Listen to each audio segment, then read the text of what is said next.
Halo, apa kabar pemirsa? Senang sekali saya Imam Asyari bisa kembali menemani Anda di program yang syarat dengan informasi inspiratif dan juga kesehatan untuk Anda dan juga keluarga. Inilah dia Bincang Sehati.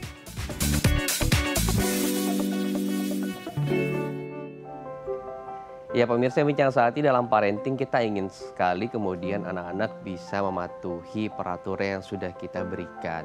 Bisa mematuhi apa yang kita sudah tuliskan secara aturan di rumah begitu ya. Dan mereka mengikutinya sesuai dengan poin-poin yang sudah kita tetapkan. Tapi terkadang banyak anak-anak kemudian yang terpaksa atau merasa harus begitu ya mengikuti hal tersebut. Sementara secara emosional mereka justru menyimpan sesuatu yang mungkin tidak enak untuk mereka sampaikan kepada orang tua.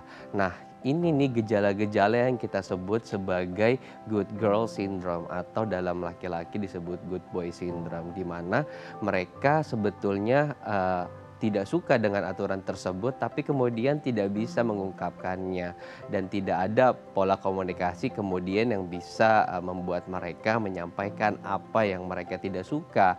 Dan ini sebetulnya sangat bahaya loh pemirsa Bincang Sehati. Dengan tumbuh kembang anak tersebut bisa jadi kemudian mereka nanti ketika dewasa menghindari konflik, sulit untuk kemudian berbicara tidak kepada orang lain. Dan kita nanti akan membahasnya hari ini tentang good girl syndrome di Bincang Sehati. Tapi sebelum kita masuk tema tersebut, saya akan membacakan seputar mitos dan fakta tentang tumbuh kembang anak atau kesehatan anak. Yang pertama adalah kopi bila kejang. Nah, kita sering nih memberikan kopi, terutama kopi hitam ataupun kopi tubruk yang tidak mengandung gula ketika anak-anak kemudian mengalami kejang. Entah itu misalnya kejangnya secara otomatis begitu ya, tiba-tiba muncul ataupun diawali dengan gejala demam.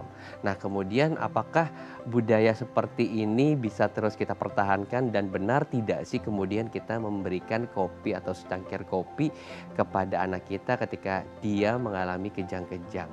Nah, kita akan membahasnya nanti dengan pakar. Benar tidak sebetulnya hal tersebut? Yang kedua adalah sumbat ketika mimisan. Nah, anak-anak kan ketika beraktivitas terutama saat panas begitu ya, terkadang suka tidak terkontrol, terus kemudian sering mimisan begitu. Nah, upaya yang pertama kali kita lakukan adalah dengan menyumbat menggunakan kapas ataupun tadi membaringkan anak kita dan diupayakan bagian hidungnya menghadap ke atas. Nah, sebenarnya tindakan tersebut itu benar tidak ya secara kesehatan atau hanya mitos saja yang kemudian diajarkan dari orang tua kepada kita dan kita terapkan kepada anak-anak. Nah, kita akan bahas nanti dengan pakarnya pemirsa. Yang ketiga adalah air dingin untuk demam. Nah, ini kan banyak sekali dilakukan nih, baik untuk oleh orang tua zaman dulu ataupun justru oleh ibu-ibu milenial zaman sekarang gitu. Ketika anak-anak tiba-tiba demam ataupun panas, kemudian secara otomatis tindakan pertama dan juga daruratnya adalah mengambil air dingin untuk kemudian dikompreskan di kening si anak tersebut dengan harapan panasnya akan segera turun. Nah, benar ya, benar atau tidak ya cara seperti ini gitu. Jangan-jangan justru tindakan darurat tersebut tidak tepat gitu. Bahkan misalnya justru tindakan tersebut harusnya tidak lagi dilakukan oleh orang tua zaman sekarang. Kita akan membahasnya nanti dengan pakar. Kemudian yang keempat ada demam ketika tumbuh gigi. Ini juga banyak dialami nih ketika anak-anak mulai tumbuh gigi. Ketika tumbuh gigi mereka mulai merasakan ada beberapa hal gitu ya yang tumbuh di gigi mereka dan kemudian mereka merasakan kalau misalnya tumbuh gigi itu sering demam, susah makan, tidak mau menyusu begitu. Nanti benar nggak sih kemudian ketika tumbuh gigi ini akan muncul demam secara tiba-tiba tadi? Masuk yang berikutnya adalah jangan mandi bila cacar. Nah, ketika terjadi cacar air, kemudian orang tua melarang nih anak-anaknya untuk mandi sampai dengan cacar tersebut hilang gitu. Benar nggak sih kemudian kita melarang anak-anak ini untuk mandi ketika mereka mengidap cacar? Kita akan bahasnya nanti ya pemirsa dengan pakar. Untuk Anda yang tertarik dengan tema kita hari ini, Anda bisa menghubungi kami di 021 290 32644 atau bisa melalui Instagram kami di @bincang_sehati.tv. Saya harus jeda dulu, jangan kemana-mana, tetap bersama kami di Bincang Sehati.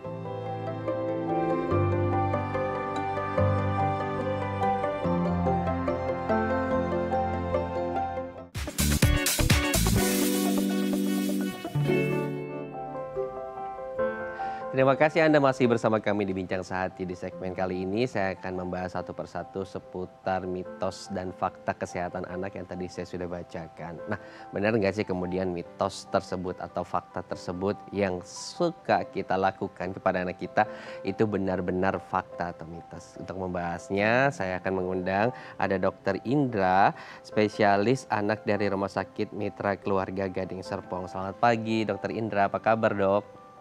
Selamat pagi, kabar baik. Baik, dokter, kita akan membahas mitos fakta seputar kesehatan anak nih dok. Yang pertama, memberikan kopi saat anak tiba-tiba menghadapi kejang begitu. Nah ini kan dipercaya begitu ya oleh masyarakat kita di Indonesia bahwa ketika kita memberikan kopi hitam, secangkir kopi begitu ya, bisa kemudian menghilangkan kejang-kejang tersebut. Benar nggak sih dok kemudian kopi ini bisa menghilangkan kejang-kejang pada anak dok? Ya, jadi perlu kita tegaskan di sini bahwa kopi itu tidak dapat menghilangkan kejang yang terjadi pada anak-anak. Jadi pernyataan bahwa kopi itu dapat mencegah terjadinya kejang atau menghentikan kejang itu adalah suatu mitos. Malah jika anak mengalami kejang, kita itu tidak boleh memasukkan apa-apa ke dalam mulut, baik itu apalagi itu kopi ya, itu sangat berbahaya karena kalau dengan kondisi kejang kita memasukkan kopi atau apapun ke dalam mulutnya, yang ditakutkan adalah benda yang atau bahan yang kita masukkan ke dalam mulut akan menyebabkan aspirasi. Aspirasi itu adalah termasuknya barang-barang yang kita masukkan itu ke dalam saluran nafas, sehingga anak tersebut nanti akan bisa mengalami sesak nafas. Oke, baik. Justru harusnya tidak boleh memasukkan apapun ya, apalagi tadi air kopi begitu ya kepada anak kita yang Betul. sedang mengalami kejang. Lalu kemudian penanganan daruratnya seperti apa dok ketika misalnya anak-anak sebelumnya demam begitu ya, terus mengalami kejang-kejang. Apa yang harus dilakukan untuk pertolongan darurat kepada anak-anak dalam kondisi seperti itu dokter? Nah, jika anak mengalami kejang, yang harus kita perhatikan adalah yang pertama adalah jalan nafasnya. Hmm, Kita harus pastikan bahwa jalan nafasnya itu tidak tersumbat atau tidak terhalang, hmm, sehingga nafas anak itu akan tetap terjamin. Yang berikutnya adalah kita lihat di mulutnya itu ada yang menyumbat tidak. Kadang-kadang ada makanan yang masih tersumbat kah, atau ada apa yang dikasihkan ke dalam mulut. Nah, itu harus kita hindari. hmm. Nah, kemudian kalau jika ada obat-obatan, contohnya adalah diazepam, nah itu bisa kita pakai, tapi kita tidak masukkan ke dalam mulut, kita bisa berikan itu melalui anus. Nah, itu untuk Oke. pencegahan yang pertama. Jika sudah diberikan obat lewat anus sebanyak 2 kali dan tidak ada perbaikan, maka segeralah bawa ke rumah sakit. Oke, baik. Jadi itu tadi ya cara penanganan yang tepat jika anak-anak tiba-tiba mengalami kejang. Kita masuk ke mitos dan fakta berikutnya, sumbat ketika mimisan. Nah, ketika mimisan ini kan kita sering nih, Dok, menggunakan kapas oleh orang tua disumbat bagian yang memang keluar darah gitu atau misalnya dibaringkan agar posisi lubang hidungnya menghadap ke atas. Apakah kemudian penanganan seperti ini mitos ataupun fakta, dan apa penanganan yang benarnya ketika anak-anak kita mengalami mimisan saat misalnya usai mereka bermain gitu, pulang ke rumah tiba-tiba mimisan? Ya, jadi di sini pun juga harus kita pertegas bahwa eh, yang tadi dengan mendongakkan Hmm. kepala ke atas itu adalah posisi yang tidak benar. Hmm. Jadi itu adalah suatu mitos. Hmm. Jadi untuk jika seorang anak mengalami mimisan, itu biasanya karena no speaking. No speaking itu artinya terjadi trauma, biasanya karena tusukan-tusukan dari anak sendiri, misalnya sering Hmm. masukin tangan ke dalam Betul, betul, betul. hidungnya, atau karena trauma sendiri.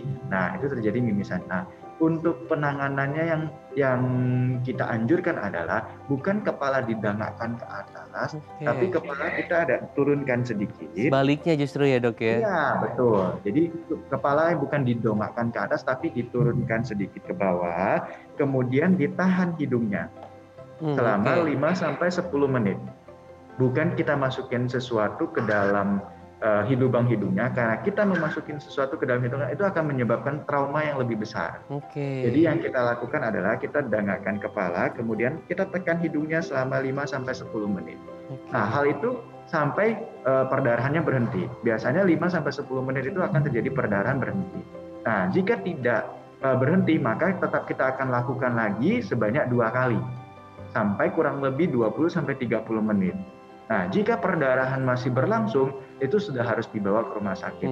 Berarti itu mungkin ada sesuatu hal yang terjadi selain dari Trauma tadi. Mungkin ada kelainan darah kah, atau ada kelainan yang lain kah yang mungkin menyebabkan misalnya berlangsung lebih lama. Oke, jadi justru sebaliknya ya, tidak boleh didongakkan ke atas, harusnya menghadap ke bawah begitu ya. Betul. Dan juga tadi tidak boleh disumpal, tetapi harus dipegang. Tapi kan ada beberapa kepercayaan kemudian begitu ya, menggunakan daun, terus disumbat ataupun ramuan-ramuan herbal seperti itu. Nah, kemudian ini juga masih relevan nggak sih, Dokter Indra? Nah, apalagi kita memasukkan daun-daunan ke dalam lubang hidung ya.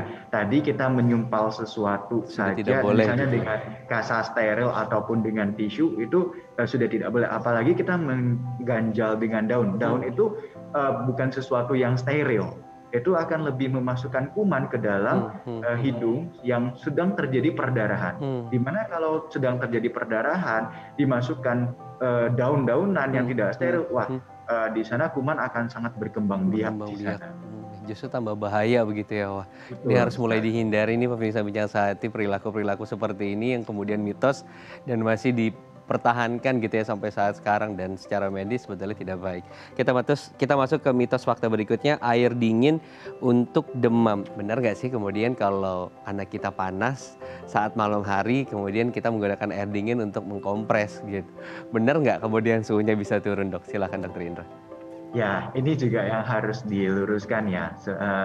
Boleh saya katakan ini sebagai suatu mitos. Jadi yang sebenarnya yang harus kita lakukan adalah kompresnya bukan dengan air dingin. Sebaliknya, kita harus kompres dengan air hangat. Kenapa bisa terjadi begini? Jadi tubuh itu mengalami demam karena ada reaksi dari sesuatu kuman biasanya yang masuk ke dalam tubuhnya. Nah, di otak itu ada yang kita sebut sebagai hipotalamus. Nah, hipotalamus ini akan mengatur suhu tubuh. Jika kita melakukan kompres dingin, maka tubuh kita ini akan melakukan kompensasi. Melakukan kompensasi sehingga suhu tubuh itu malah akan semakin tinggi. Malah akan semakin demam. Nah, yang lebih baik kita lakukan adalah kompreslah dengan air hangat. Dengan air hangat berarti suhu dari luar itu memberikan rasa kehangatan sehingga tubuh ini akan mengirimkan sinyal. Oh, luar lagi panas nih, lagi hangat nih. Makanya saya melakukan kompensasi, saya harus mendinginkan tubuh saya. Nah, sehingga demam akan turun. Nah, ada beberapa poin juga yang kita harus perhatikan bahwa kompres itu sebaiknya dilakukan di daerah-daerah yang dengan pembuluh darah yang banyak. Misalnya di ketiak. Nah, di ketiak itu pembuluh darah cukup besar dan cukup banyak di sana. Sehingga kita melakukan kompres di daerah ketiak. Ataupun di daerah selangkangan, di batang paha. Nah, di sana juga sangat banyak pembuluh darah. Nah, dengan melakukan kompres hangat di daerah tersebut, maka kita harapkan tubuh itu akan melakukan kompensasi untuk mendinginkan tubuh si anak yang sedang demam. Baik, jadi lokasi di mana meletakkan alat kompresnya pun berpengaruh, di mana tadi ya terutama yang pembuluh darahnya besar di ketiak dan jadi selangkangan, bukan justru malah di kening gitu ya. Wah, ini banyak sekali nih kemudian pemirsa Bincang Sehati mungkin yang masih sampai saat ini menerapkan sistem seperti tersebut, Dok. Dengan taruh di kening menggunakan air dingin gitu ya. Bukannya tambah turun panasnya, justru kebalik ya, tambah naik tadi. Oke. Kita masuk ke mitos dan fakta berikutnya adalah jangan mandi ketika mengalami cacar, terutama cacar air. Benar nggak sih Dokter Indra, kemudian kita cacar, anak kita tidak boleh mandi sampai selesai penyakit tersebut? Ya, ini suatu mitos. Ya, jadi kalau anak sudah mengalami cacar air, maka tetap boleh mandi ya, dengan menggunakan air hangat. Nah, mandinya sehari tetap kita lakukan mandi 2 kali. Karena kalau anak sudah mengalami cacar air, maka kulit-kulit itu akan mengalami iritasi. Nah, dengan sudah kulit mengalami iritasi berarti hygiene kulit itu sudah akan terganggu. Nah, kalau kita tidak mandi, malah higienitas kulit itu akan semakin rendah. kuman-kuman itu akan semakin berkembang biak di sana. Nah, makanya tetap kita harus mandi, tetap menggunakan air hangat sehari 2 kali. Kemudian setelah selesai mandi, boleh menggunakan sabun yang lebih lembut. Oke. Jangan menggunakan sabun yang kasar, mungkin sabun bayi atau sabun-sabun dengan moisturizer yang lebih bagus. Nah, kemudian kita melap menggunakan handuk yang lembut juga. Jangan digosok-gosok. Ya, cukup di tap-tap saja. Nah, kalau semakin digosok ya kan terjadi gesekan kulit. Nah, nanti terjadi luka yang terbuka. Oke, jadi treatmentnya saja kemudian yang harus diperhalus begitu ya, bukan justru malah tidak mandi selama berhari-hari karena anak mengalami cacar. Baik, Dokter Indah, terima kasih sudah berbagi informasi kesehatan. Semoga tadi ya mitos yang kemudian sudah banyak dijalani oleh masyarakat kita bisa hilang gitu dan melakukan apa kemudian yang sudah sesuai dengan standar medis dan penelitian dari teman-teman yang ada di bidang kesehatan. Terima kasih Dokter Indra telah berbagi informasi. Ya pemirsa, usai jeda kita masih akan kembali lagi dengan tema apa itu Good Girl Syndrome. Jangan kemana-mana pemirsa, tetap bersama kami di Bincang Sehati.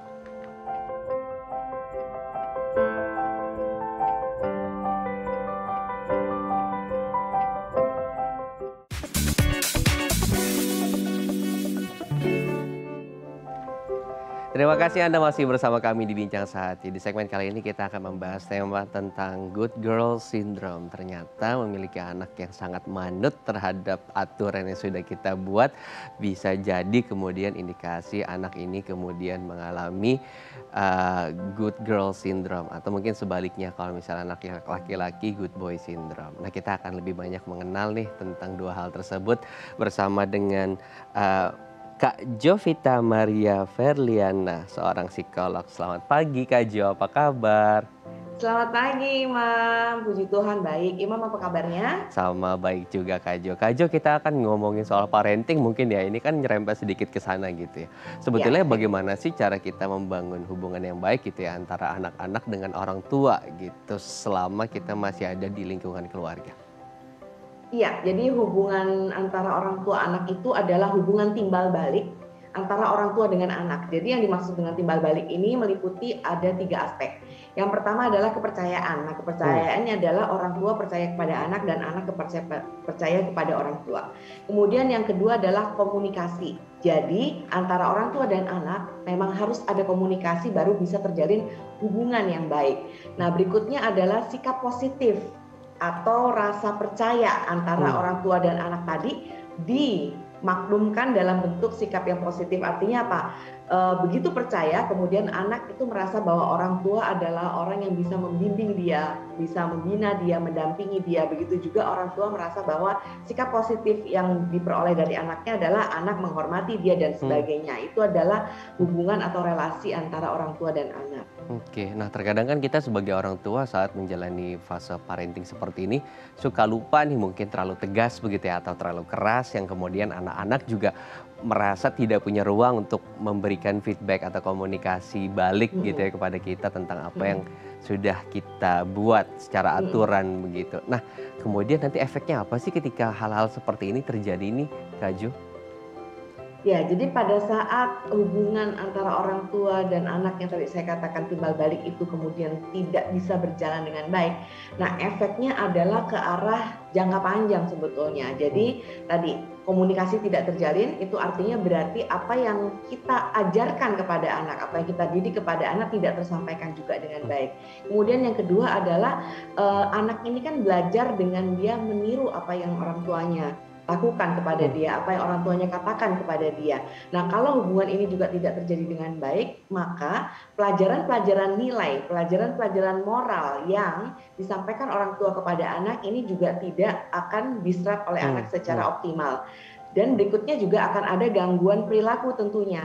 Gangguan perilaku adalah masalah-masalah yang berkaitan dengan perilaku anak. Gitu. Misalnya contohnya bisa terwujud dalam tanda kutip ya, maksudnya kenakalan-kenakalan anak yang udah di luar batas.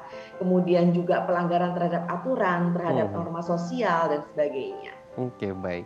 Nah, terkadang kita orang tua mengharapkan justru tidak ada hal tersebut gitu ya. Iya, betul. Kenakalan, melanggar aturan yang sudah kita buat. Tapi juga kita khawatir nih Kak Jo, ada Hmm, istilah yang namanya sindrom good girl atau misalnya sindrom good boy gitu.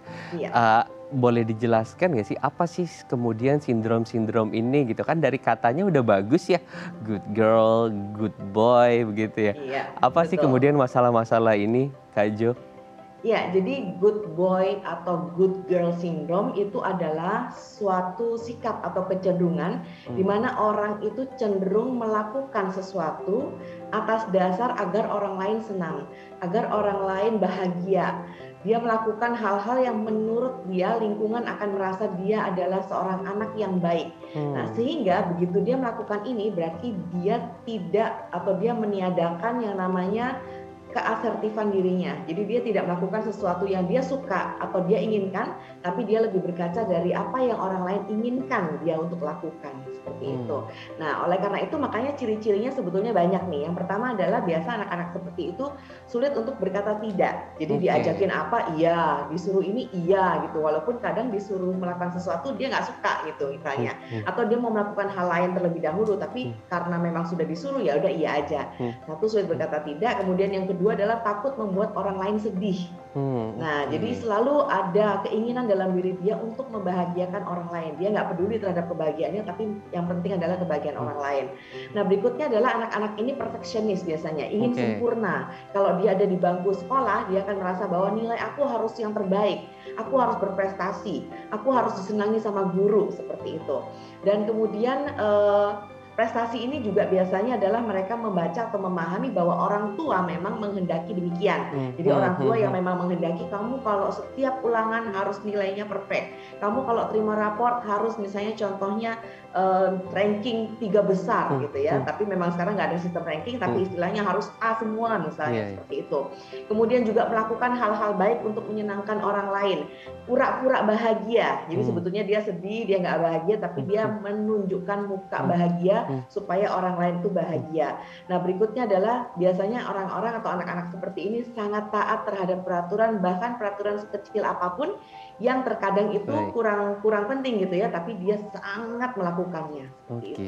Justru ciri-ciri tersebut yang sangat kita harapkan ya, gitu. Iya, Iya, semua yang disebutkan tadi ya, iya, sangat kita harapkan sebagai orang tua anak-anak kita seperti itu. Ternyata itu adalah salah satu sindrom yang harus kita perhatikan ya Kak Jo ya. iya, Tapi betul. kemudian efeknya apa Kak Jo secara kesehatan mental bagi anak tersebut begitu? Karena kan kalau dari perspektif kita lingkungan sosial di luarnya ini adalah perilaku yang sangat baik dan mungkin menjadi panutan begitu. Tapi ternyata dari dalamnya ternyata sesuatu yang gangguan yang harus diselesaikan gitu. Ya, jadi kalau dilihat dampaknya itu adalah seperti ini. Ketika seseorang itu tidak bisa mengekspresikan apa yang dia harapkan, tidak bisa berlaku sesuai dengan apa yang dia inginkan, ini kan berarti ada sesuatu yang dipendam Iya. sama dia ya. Nah, sesuatu yang dipendam ini kalau berangsur-angsur terjadinya dalam kurun waktu yang lama, nah itu akan membuat si pribadi orang tersebut tertekan pastinya. Hmm. Kemudian dia akan merasa stres yang berkepanjangan karena Hmm. selalu harus memenuhi kebutuhan lingkungan. Hmm. Kemudian juga dia akan merasa dirinya lelah Hmm. Hmm. secara batin atau lelah secara mental karena Hmm. merasa bahwa harus memenuhi semua hal yang ada di lingkungan. Kemudian juga biasanya self esteem atau harga dirinya rendah karena Iya. dia tidak bisa menampilkan diri yang sebenarnya. Nah, kemudian kalau berada di kuntum yang lebih parahnya Hmm. atau Hmm. tingkatan Hmm. yang lebih tingginya itu bisa Hmm. menjadi depresif dan Hmm. juga Hmm. gangguan kecemasan. Kenapa depresif? Karena setiap orang yang selalu merasa bahwa tuntutan-tuntutan itu Iya. harus dia Iya. temui setiap hari dan harus dia penuhi, pada saat kemudian ada tuntutan-tuntutan itu yang kemudian dia maknai tidak sesuai dengan harapan orang lain, misalnya dia sudah berbuat dengan baik, ternyata orang lain masih merasa dia kurang, ya kan? Dia akan merasa dirinya bersalah, menyalahkan Oke. dirinya, dan akhirnya di ujung yang paling kiri adalah dia merasa depresi. Oke. Nah, gangguan kecemasan juga banyak terjadi karena merasa cemas bahwa setiap kali dia keluar rumah atau setiap kali bahkan bukan di luar rumah aja, di dalam rumah dia perilaku itu dia merasa bahwa mata dan telinga orang tuh ada di sekitar dia untuk menilai dia. Jadi bahwa penilaian itu sangat penting bagi diri dia sehingga dia merasa cemas. Kalau aku melakukan ini benar nggak ya? Aku melakukan ini salah nggak ya? Aku melakukan ini ada yang nggak seneng nggak ya? Seperti itu. Jadi gangguan kecemasan juga akan terjadi. Oke, wah itu jangka panjangnya bisa seperti itu ya sampai kemudian depresi karena kemudian berat juga kalau kita harus mengikuti atau menyenangkan orang lain. Semua orang memiliki karakter berbeda dengan budaya yang berbeda dan juga tolak ukur yang berbeda begitu ya.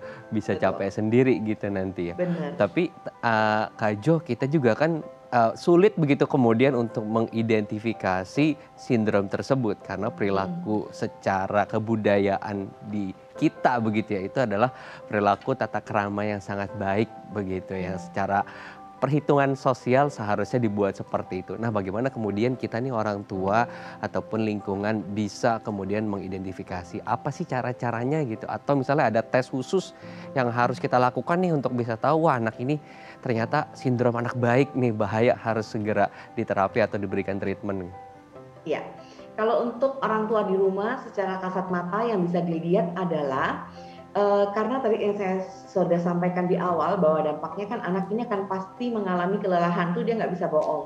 Dia pasti akan mengalami kelelahan secara mental. Nah orang-orang yang mengalami kelelahan secara mental ini pasti akan terlihat melalui sikap dan perilakunya sehari-hari dan bahkan tanda-tandanya memang sudah ada. Misalnya contohnya apakah dia mengalami contohnya ya adanya gangguan makan itu bisa aja. Misalnya contohnya nih tadinya makannya itu dalam porsi yang sedang terus tiba-tiba dalam kurun waktu misalnya sudah 2 minggu ini kok dia nggak mau makan sama sekali atau makan malah cenderung berlebihan.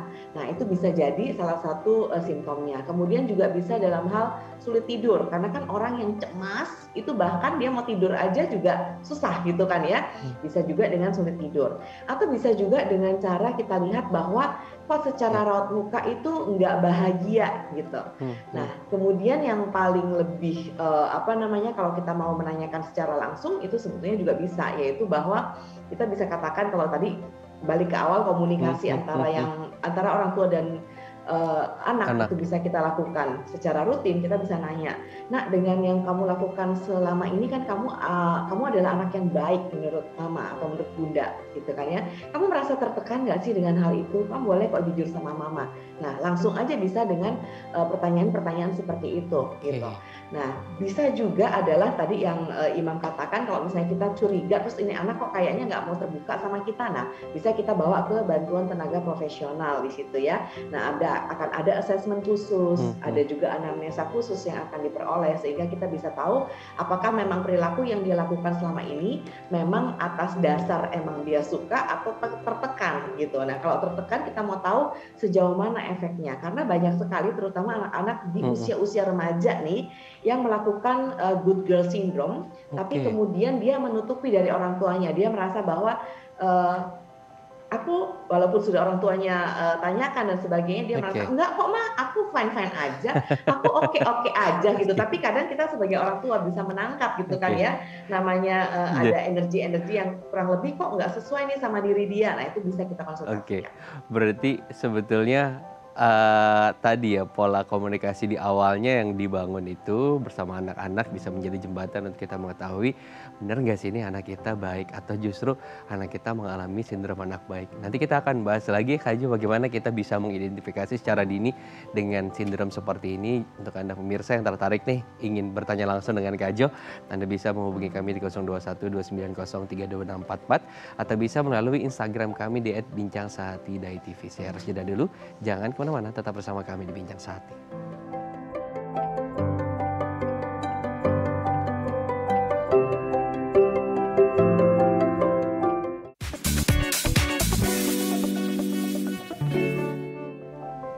Terima kasih Anda masih bersama kami di Bincang Sehati. Saya akan kembali melanjutkan perbincangan dengan Kak Jovita. Kak Jo, tadi kan sudah dijelaskan gitu ya bagaimana kemudian ciri-ciri secara perilaku makan yang semula banyak ataupun sedang tiba-tiba tidak makan, terus kemudian yang lain sebagainya, sampai dengan tadi jembatan komunikasi untuk bertanya secara jujur begitu ya. Nah kemudian ada nggak sih peran orang tuanya sendiri terhadap perilaku anak-anak tadi? Jangan-jangan justru karena kitalah atau psikologi kitalah atau pola asuh kitalah yang kemudian menjadikan atau menciptakan anak-anak dengan sindrom anak baik ini?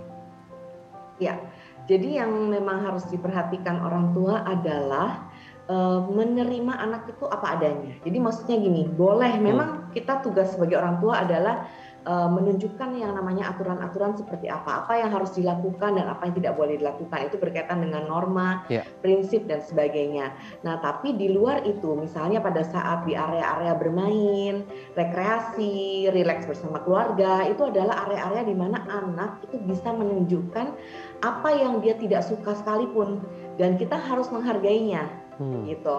Nah, jadi memang secara porsi itu harus pas. Jadi contohnya misalnya pada saat misalnya sekarang anaknya berada di bangku SD gitu ya, pada saat online school atau PJJ, pembelajaran jarak jauh, misalnya aturannya adalah kamu berarti membuka laptop, kemudian buka kamera, kemudian dengarkan apa yang guru kamu sampaikan, kerjakan tugas-tugasmu dan sebagainya. Berarti itu adalah rules atau aturan yang harus dilakukan. Tapi pada saat dia rekreasi time, dia kemudian melakukan hobinya di luar selesai online school, nah kemudian dia mengatakan bahwa Ma, tolong aku jangan diganggu ya, aku lagi susun Lego. Atau Ma, aku jangan diganggu ya, aku lagi nonton film Justice League kesenangan aku. Kita harus hargai. Oh ya silakan Ma, dan sebagainya. Dan pada saat misalnya saat tertentu kan kadang kita menanyakan pendapat mereka ya, misalnya contohnya, nah hari ini mau makan apa? Nah, kita perlu tuh melemparkan pertanyaan-pertanyaan yang memang biar anak yang memutuskan dan kita hargai keputusannya. Misalnya mau makan apa nak hari ini? Mau makan tempe goreng. Oh ya, mama akan buatkan. Jangan kemudian kita salahkan. Gorengan lagi gitu ya. Kita boleh kasih masukan misalnya, nak boleh nggak kemarin ada gorengan, hari ini jangan gorengan, tapi di luar gorengan kamu boleh kok pilih yang lain. Itu boleh. Jadi berikan hal-hal di mana memang dia harus on rules, tapi ada juga area-area di mana anak itu boleh eksplorasi, boleh berpendapat. Bahkan pada saat anak tidak setuju dengan apa yang kita ucapkan, dia boleh menyatakannya. Misalnya contohnya, maaf Ma, kan aku sudah bilang, Mama kalau masuk kamar aku harus ketok pintu terlebih dahulu. Kenapa Mama nggak ngetok? Misalnya seperti itu. Kita harus hargai. Oh iya nak, maaf ya Mama lupa ketok misalnya. Hargai pendapat dia seperti itu. Oke, jadi kuncinya tadi menghargai gitu ya. Respon ya terhadap bagaimana sikap dia juga penting. Tapi kan terkadang ketika mereka melakukan hal baik, kita tidak mengapresiasi secara baik. Dan dia ketika melakukan buruk, justru kita defend, terus kemudian kita marah-marah gitu. Bagaimana kemudian kita bisa perlahan mengubah ini nih, Kak Jo gitu, sebagai orang tua gitu. Iya. Biasanya memang sulit ya kalau misalnya harus mengetahui secara langsung dan dari diri sendiri, itu sulit. Nah, dibutuhkan introspeksi sebetulnya. Jadi untuk orang tua saya biasa sarankan bahwa cobalah di malam hari pada saat kita mau tidur gitu ya, kita ambil waktu untuk pada saat me time-nya kita itu kita rolling. Maksudnya kita berpikir ulang apa yang sudah kita lakukan dari pagi hingga malam hari ini. Kita scroll secara cepat gitu ya. Oh iya ya, kayaknya tadi aku salah bicara nih sama anak aku. Aku tadi terlalu menuntut dia. Aku terlalu memberikan tadi yang seperti Imam katakan. Semuanya reward berkaitan dengan hal baik. Tapi begitu dia tidak sesuai dengan aku inginkan, aku langsung kasih dia punishment misalnya seperti itu. Nah, kalau kita sudah sadar seperti itu, keesokannya kita bisa minta maaf sama anak atau kemudian kita bisa merubah perilaku kita. Tapi kalau kita merasa bahwa diri kita itu benar selalu gitu ya. Nah, kadang emang orang-orang yang merasa dirinya benar kan sulit untuk introspeksi seperti yang tadi saya jelaskan. Nah, oleh karena itu dibutuhkan menanyakan pendapat pihak luar gitu. Misalnya menanyakan ke suami gitu ya. Kalau suami menanyakan ke istri atau kemudian menanyakan sama sang kakak atau sang adik atau orang-orang rumah yang ada di sekitar. Tanyakan bahwa menurut kamu, misalnya tanyakan ke suami itu ya, menurut kamu yang aku lakukan ke anak-anak selama ini udah benar belum ya? Ada nggak yang salah? Atau bisa juga mengikuti contohnya seminar-seminar online, membaca-baca buku tentang parenting, mengikuti acara-acara edukasi seperti yang kita tayangkan hari ini, seperti itu ya. Nah itu bisa sangat berguna sekali sehingga kita sebagai orang tua bisa melakukan introspeksi dan juga bisa menjadi pengingat kita bahwa apa yang kita lakukan itu apakah dampaknya ke anak kita itu positif atau justru sebaliknya negatif. Karena tadi dengan menambah pengetahuan, kita tahu kemudian yang kita lakukan benar atau salah. Nah, ada nih pemirsa Bincang Sehati yang ingin bertanya langsung melalui Instagram kepada Kak Jo. Saya akan bantu bacakan ya Kak Jo ya. Pertama dari @anumsari. Keponakan saya Kak Jo ini berusia 5 tahun. Sering diminta untuk sopan sama setiap orang dan jangan nakal ketika berada di luar rumah. Tapi saat berada di rumah dia cepat marah dan juga ngambek. Nah ini kenapa ya Kak Jo? Apakah kemudian ada relasinya nih dengan tema kita hari ini gitu ya tentang sindrom anak baik Kak Jo? Silakan. Iya, betul sekali. Jadi salah satu ciri juga yang paling bisa kita tangkap anak-anak yang memang melakukan good girl atau good boy syndrome ini adalah apakah dia selama ini menentang nggak dengan apa yang kita Hmm, minta untuk lakukan gitu ya. Nah, pada tadi si penanya tadi mengatakan bahwa anaknya itu di luaran selalu menjadi good boy atau good girl, tapi di rumah itu selalu kayak menentang atau itu ya, kemudian membangkang dan sebagainya. Apakah ini juga termasuk bagian dalam hal tersebut. Nah, kita bisa lihat bahwa tadi yang sempat disebutkan yang saya cermati adalah sopan gitu ya. hmm, hmm. Sopan dan tidak nakal tadi disebutkan sama orang tua. Nah, sebetulnya ini masih abstrak nih buat anak-anak. Sopan yang dimaksud itu seperti apa? Jadi kalau kita mau mengajarkan kesopanan, kita harus benar-benar detailkan perilakunya gitu. Misalnya contohnya pada saat bertamu berarti kita harus ngebel atau ketok pintu terlebih dahulu, itu berarti sopan. Pada saat bertemu dengan orang lain kita panggil misalnya selamat pagi om, selamat pagi tante, itu berarti sopan. Pada saat duduk sikap sopannya seperti apa itu harus detailkan gitu ya supaya anak nggak bingung. Kemudian yang kedua adalah tadi tidak nakal. Nah, itu juga sangat abstrak. Sebetulnya tidak nakal berarti lawannya adalah bersikap manis dong ya. Bersikap manis itu seperti apa sih? Nah, itu perlu didetailkan. Tapi kita tetap berikan bahwa ada ruang-ruang di mana anak itu bisa eksplor di luar apa yang memang sudah kita harapkan. Nah, pada saat tadi anak di rumah itu dia membangkang, kemudian justru melakukan perilaku yang sebaiknya, berarti ini sebetulnya sudah merupakan salah satu tanda atau ciri bagi orang tua atau kita untuk introspeksi.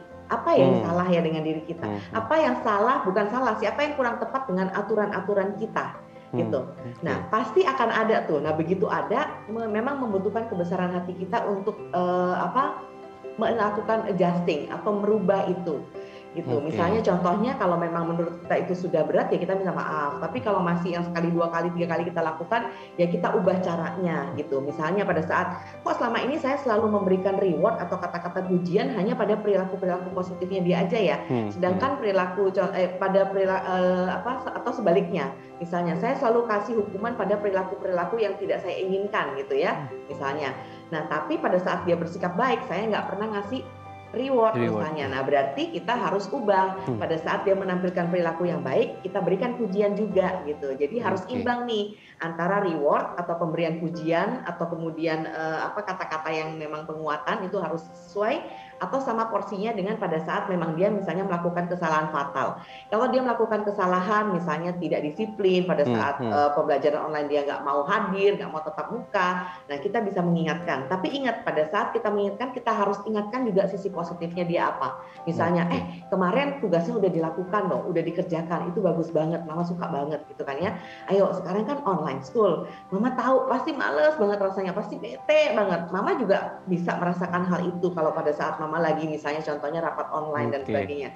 Tapi kita harus menghargai guru kamu yang ada di rumah atau yang ada di sekolah ya, di depan layar dia sudah siapin materinya. Ayo kita duduk di sini. Ayo mama sediain camilan misalnya seperti itu atau mami sediakan musik yang kamu suka gitu ya. Nah, sehingga dia bisa bersemangat kembali. Jadi jangan hanya disalahkan mulu tapi dia nggak tahu solusinya gitu. Jadi berikan apa yang dia kurang tepat, solusinya apa. Oke, jadi tadi keseimbangan antara reward tadi, terus kemudian juga tadi ya harus memberikan solusi, jangan kemudian dimarahi, tapi tidak diberikan solusi. Jadi anak-anak confused atau bingung ya. Semoga menjawab tadi ya pemirsa ya. Oke, nah masuk ke pertanyaan berikutnya nih Kak Jo, kan biasa bapak-bapak nih mempertahankan kepercayaan ini. Ketika anak-anak kemudian melakukan pelanggaran gitu, sedikit gitu ya kenakalan sosial atau apa begitu ya, lompat pagar gitu ya. Nah itu bapak-bapak kan lebih membiarkan agar kemudian balance begitu ya. Sebetulnya ini bisa dibenarkan nggak sih dalam arti konteks kita ngomongin sindrom anak baik ini Kak Jo? Jadi pada saat memang perilaku-perilaku anak yang menurut kita menurut kita itu kok nggak sesuai gitu ya sama yang kita ajarkan tadi Kak. Kalau memang bilang kasih lompat pagar, manjat pohon dan sebagainya. Nah kita bisa melihat itu bukan jadi nggak selalu perilaku itu kita harus arahkan ke ini baik atau ini buruk gitu. Tapi bisa juga kita pahami bahwa memang anak punya kebutuhan tertentu gitu. Misalnya contohnya, kebutuhan kinestetiknya dia tinggi atau kebutuhan dia akan gerak tubuh tinggi. Makanya dia kok lompat-lompat akhir ini gitu ya, manjat pagar, naik pohon gitu ya, guling-gulingan. Mungkin kebutuhan kinestetik dia ada yang tidak terpenuhi. Jadi kita bisa isi dengan kegiatan-kegiatan yang mengandung unsur kinestetik yang tinggi. Misalnya, ayo kita tiap sore main bola yuk sama bapak gitu ya. Atau kita setiap sore kita main kejar-kejaran, kita cabutin rumput dan sebagainya. Jadi kita difasilitasi ya. Difasilitasi. Jadi kita semata-mata jangan semua hal tuh dilihat dari bagus atau enggak, baik atau buruk, hitam atau putih, enggak seperti itu. Tapi kita lihat bahwa dalam diri anak itu ada loh yang namanya kebutuhan. Kebutuhan rasa aman, kebutuhan dihargai, kebutuhan cinta kasih. Nah, itu kita penuhi. Jadi harus ingat nih memang untuk mengingatkan diri kita bahwa setiap perilaku itu nggak bisa kita nilai hanya dari benar atau salah, baik atau buruk, tapi kita harus lihat juga kebutuhan anak dalam melakukannya. Oke, karena tidak ada anak nakal, kemudian yang ada adalah anak aktif. Begitu ya. Betul sekali, anak aktif, anak super aktif ada, tapi anak nakal nggak ada, karena itu sudah merupakan judging ya, jadi kita nge-label seseorang. Nah. Baik Kak Jo, menarik sekali perbincangan kita hari ini. Di segmen terakhir nanti Kak Jo kita akan banyak berbagi tips nih seputar bagaimana kita membangun komunikasi yang baik dengan anak kita. Karena kemudian dengan komunikasi tadi kita bisa mengetahui apa yang dirasakan oleh anak kita sendiri. Baik, nah untuk Anda pemirsa yang tertarik dengan tema kita hari ini, Anda masih bisa menghubungi kami di 021 290 32644 atau bisa melalui Instagram kami di @bincang-saat.tv. Saya harus jeda dulu, jangan kemana-mana, tetap bersama kami di Bincang Saat.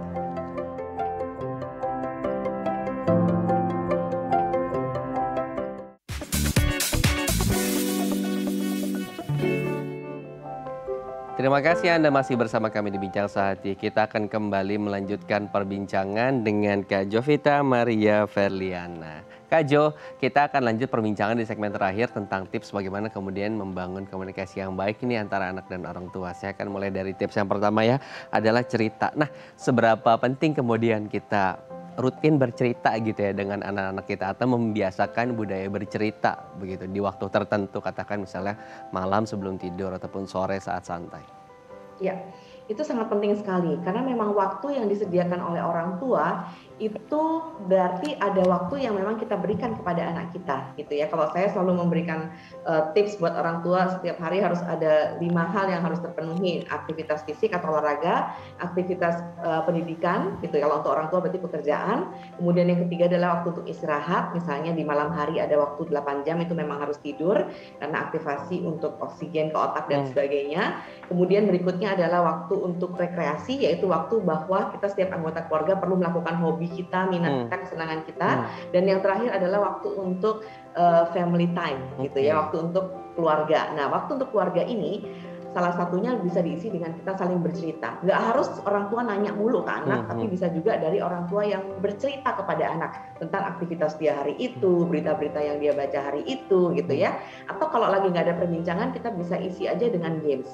Yang penting ada waktu untuk bersama. Oke, jadi ada pos-pos tadi di waktu tersebut, durasinya masing-masing menyesuaikan gitu ya dengan kesibukan masing-masing, tapi sebisa mungkin diluangkan waktunya. Nah, menarik tadi juga disinggung soal hobi gitu. Di sini juga ada tips tentang hobi, seberapa penting kemudian hobi ini bisa menjalin keterbukaan, dan hobi seperti apa sih kemudian bisa menjalin keterbukaan, karena kan banyak ya hobi-hobi yang justru selama kita menjalaninya justru kita nggak bisa ngobrol nih sama anak-anak gitu.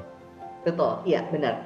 Hobi-hobi yang tadi dikatakan Imam tidak bisa ngobrol adalah misalnya hobi online game gitu ya. Hobi itu kan sendiri gitu ya. Nah, memang kalau memang itu perlu dilakukan, itu bisa dilakukan dimasuk di area hobi atau rekreasi mereka. Tapi kan ada juga tadi yang saya sebutkan waktu untuk family time. Nah, ini mau diisi dengan games apapun boleh. Nah, kalau hobi itu memang penting dilakukan karena apa? Karena memang itu adalah waktu di mana kita bisa meluangkan rasa suka kita gitu, mengekspresikan apa yang kita ingin lakukan, itu adalah di waktu hobi. Dan itu memang harus diberikan kepada setiap anggota keluarga. Kalau hobinya berbeda-beda, ya silahkan. Yang penting ada batas waktunya, misalnya mereka untuk melakukan hobinya masing-masing. Nah, kemudian juga saya yang selalu ingatkan pada orang tua, yang namanya hobi adalah pada saat kita melakukan kita jadi seneng, kita jadi happy. Bukan begitu kita melakukan hobi itu kita jadi marah-marah, itu enggak. Ya, itu bukan hobi. Saya selalu bilang ke anak-anak remaja, kalau kamu main online game, kamu merasa itu adalah hobi kamu dan kamu lakukan, tapi habis main game online kamu jadi marah-marah, kamu jadi banting-banting handphone, itu berarti bukan hobi.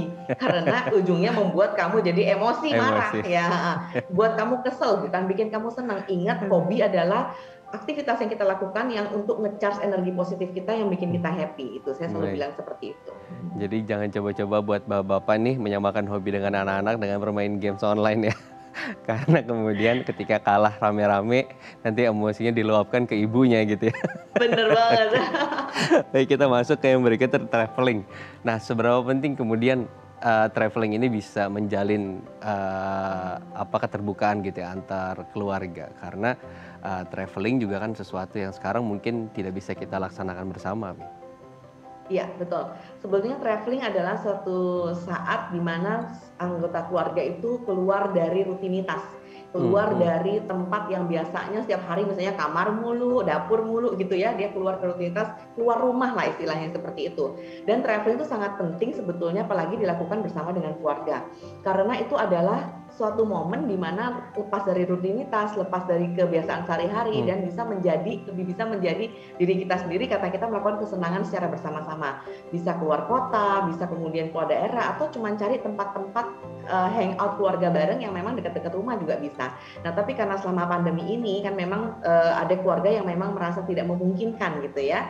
Ada juga yang merasa memungkinkan tapi dengan melakukan protokol kesehatan. Nah, itu juga baik untuk dilakukan. Tapi kalau tidak, ya bisa melakukan misalnya di kebun-kebun yang ada di rumah atau kebun saudara, berkunjung ke rumah saudara terdekat gitu ya. Nah, itu juga bisa melakukan rekreasi. Yang penting adalah inti dari rekreasi adalah sama-sama seneng dan kemudian sama-sama saling berbagi kesenangan, bisa berekspresi dan sebagainya. Nah, itu yang intinya. Jadi bukan pada saat kita rekreasi kita kemudian jadi tadi reward punishment, kemudian marah-marah sama anak, ini nggak bagus dan sebagainya. Karena begitu rekreasi benar-benar biarkan anak itu lepas bebas melakukan apapun yang dia inginkan, mau ngomong apapun, kemudian bisa bercanda sama kita dalam bentuk apapun, itu kita persilakan.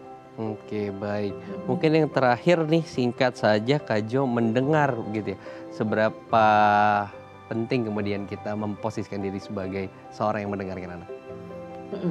Ini penting sekali karena namanya komunikasi ya, tadi kan hubungan yang baik ada salah satu itemnya komunikasi. Komunikasi adalah pesan yang disampaikan secara dua arah. Artinya ada pihak yang mendengarkan, ada pihak yang berbicara. Jadi artinya kita sebagai orang tua nggak cuma bicara sama anak satu arah, tapi kita juga dengar pendapat dia seperti apa. Makanya penting, iya betul. Setiap kali kita membicarakan sesuatu, kita tunggu jeda, dengarkan pendapat anak tersebut, seperti itu. Ya, terima kasih Kak Jo telah berbagi inspirasi di Bincang Sehati kali ini. Akhir kata saya Mas Syari mewakili seluruh kerabat kerja yang bertugas pamit undur diri. Terima kasih, sampai jumpa di Bincang Sehati selanjutnya.